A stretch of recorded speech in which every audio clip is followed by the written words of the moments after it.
Hello guys, અમારા આ નવા બ્લોગમાં તમારું સ્વાગત છે. આજે અમે શ્રીફળ મંદિર જવાના છીએ. એટલે તમને તો ખબર જ હશે શ્રીફળ મંદિર એટલે શું. ના ખબર હોય તો બનાસકાંઠાના લાખણી તાલુકાના ગેળા ગામે હનુમાનજીનું મંદિર આવેલું છે. ત્યાં જવા માટે રસ્તો હાવ સાંકડો અને વળાંકવાળો રસ્તો છે. ચાલો તમને આજે ગેળા હનુમાનજીનું મંદિર તમને બતાવું.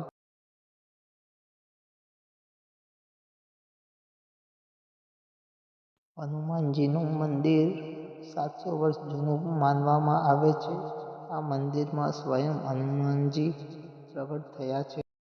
દર શનિવારે અહીંયા લાખો ભક્તો આવે છે અને તેમની મનોકામના આશા બધી હનુમાનજી પૂરી કરે છે.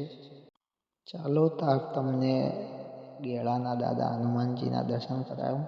તમે જોઈ રહ્યા છો કે લાઈનોમાં હનુમાનજીના દર્શન કરવા લાઈનમાં ઊભા છે.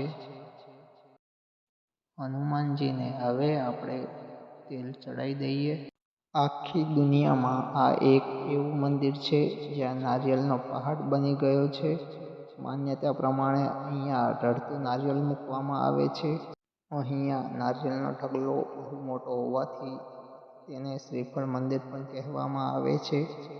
ને તમે જોઈ રહ્યા છો અલગ અલગ ભગવાનના ફોટા અને મૂર્તિઓ અને ફોટા અહીંયા સ્ટોલોમાં મળે છે. એક વખત અવશ્ય મુલાકાત લેજો ગેળા હનુમાનજી મંદિરના.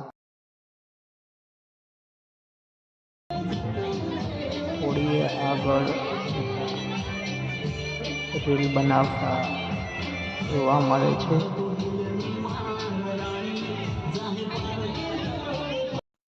દર શનિવારે અહીંયા મેળો ભરાય છે અને અમે મેળામાંથી ખરીદી કરી હવે આગળ જઈ રહ્યા છે.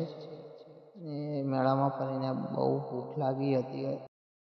ગરમા ગરમ ગોટા બનતા હતા એટલે અમે ગોટા ખાવા બેસી ગયા. નાસ્તો કરી લીધો. હવે ઘરે જવાનો ટાઈમ થઈ ગયો એટલે અમે હવે ઘરે નીકળી ગયા પાછા ઘરે જવા માટે.